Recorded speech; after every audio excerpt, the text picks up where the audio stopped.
아버지와 성령의 이름으로 아멘. 주님께서 여러분과 함께 마테오가 전한 거룩한 복음입니다. 그때 예수님께서 제자들에게 말씀하셨다.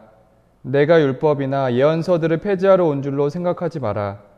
폐지하러 온 것이 아니라 오히려 완성하러 왔다. 내가 진실로 너희에게 말한다. 하늘과 땅이 없어지기 전에는 모든 것이 이루어질 때까지 율법에서 한 자, 한 획도 없어지지 않을 것이다. 그러므로 이 계명들 가운데에서 가장 작은 것 하나라도 어기고 또 사람들을 그렇게 가르치는 자는 하늘나라에서 가장 작은 자라고 불릴 것이다. 그러나 스스로 지키고 또 그렇게 가르치는 이는 하늘나라에서 큰 사람이라고 불릴 것이다. 주님의 말씀입니다. 참 예수님, 오늘 연중제 10주간 수요일입니다. 오늘 예수님께서는 말씀하십니다. 내가 율법이나 예언서들을 폐지하러 온 줄로 생각하지 마라. 폐지하러 온 것이 아니라 오히려 완성하러 왔다. 이 말씀은 예수님께서 율법을 당신께서 완성하시겠다는 말씀입니다. 오늘 마테오 복음 5장 19절 이후의 구절을 보면 모두 같습니다. 율법에 대한 내용이 나오고 그 다음에는 율법에 대한 예수님의 해석이 나옵니다. 예수님의 율법 해석 방식입니다. 예수님께서는 율법과 예언서의 정신이 두 계명에 달려 있다고 하십니다. 첫째가는 계명은 내 마음을 다하고 내 목숨을 다하고 내 정신을 다하여 주 너의 하느님을 사랑해야 한다. 둘째 계명은 내 이웃을 너 자신처럼 사랑해야 한다입니다. 예수님께서는 하느님 사랑과 이웃 사랑의 방식으로 율법을 해석하십니다. 율법을 완성한다는 것은 하느님 사랑, 이웃 사랑의 방식으로 계명을 해석하는 것입니다. 오늘은 일상에서 어떻게 계명을 해석하고 실천할 것인가를 나누고자 합니다. 신문 기사를 접하다가 금요일에 고기를 먹어도 되나요? 라는 기사를 보았습니다. 하지만 요즘에는 불금이라는 단어를 쓰면서 불타는 금요일에 회식을 많이 하는 상황입니다. 어떻게 해석해야 될지 고민입니다. 먼저 금육제에 대한 교리를 봅니다. 금육제는 교회가 정한 참회 고행의 날에 고기를 먹지 않는 것입니다.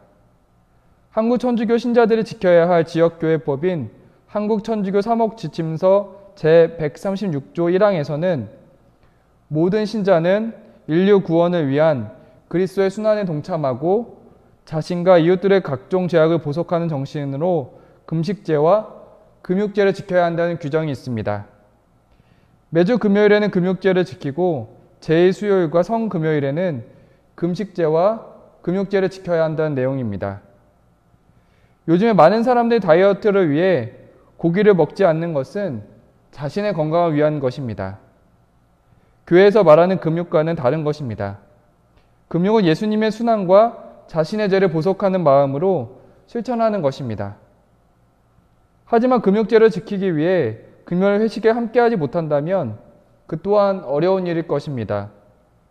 그래서 한국천주교회는 금육제의 경우는 금주, 금연, 선행, 자선, 희생, 가족기도로 대체할 수 있도록 했습니다.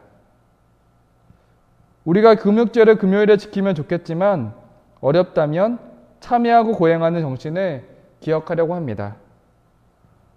다음으로는 규칙을 넘어서서 이웃사랑의 도움을 받았던 경험이 있었습니다. 저는 부재일 때 한 봉쇄 수녀원에서 개인 피정을 허락을 받았습니다. 수녀원은 내부 규칙으로 개인 피정객에게는 식사 제공이 되지 않았습니다. 저는 혹시 가능성이 있는지 부탁을 드렸습니다. 수녀님께서는 원래 가능하지 않지만 은총을 나눈다는 의미로 식사를 제공해 준다고 하셨습니다. 저는 허락이 되어서 너무나 기쁜 마음으로 피정에 임하게 되었습니다. 피정 동안에 수녀님과 면담을 하면서 제가 큰 혜택을 받았음을 알게 되었습니다. 봉쇄 수녀원에서는 수녀님께 주어지는 하루 개인 시간이 약 1시간 정도 되었고 나머지는 공동시간과 소임 그리고 기도 시간이었습니다. 그리고 저의 식사 준비는 수녀님들의 식사를 나누는 것이 아니라 따로 한 끼를 위해서 준비를 따로 해주고 계신다는 것을 알게 되었습니다.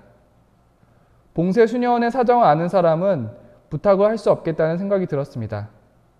바쁜 시간 속에서 이웃사랑의 마음으로 시간을 내주신 수녀님께 감사드릴 수밖에 없었습니다. 수녀원 규칙에서는 허락되는 상황은 아니었지만 사제서품을 준비한다는 이유로 수녀님의 큰 도움을 받았던 것입니다. 이웃사랑의 마음은 규칙을 넘어서 큰 사랑을 전해주었습니다. 우리는 일상 속에서 끊임없이 관계 속에서 지내게 되고 규칙을 지킬 때도 있고 규칙을 지키지 못하는 상황이 올 때도 있습니다. 규칙에만 매달리면 사람의 마음을 잃어버릴 수 있습니다. 율법학자들이 율법에만 매달려서 사람들을 잃었습니다. 어느 공동체든지 늘 규칙이 있습니다. 규칙이 우리의 일상적인 상황마다 항상 맞아떨어지지는 않고 해석해야 하는 상황이 옵니다. 규칙을 완성하는 것은 하느님 사랑과 이웃 사랑의 마음으로 해석하고 실천하는 것입니다. 우리가 지키려는 율법이 예수님의 율법인지 율법학자 율법인지 고민해 보아야겠습니다. 성부와 성자와 성령의 이름으로 아멘.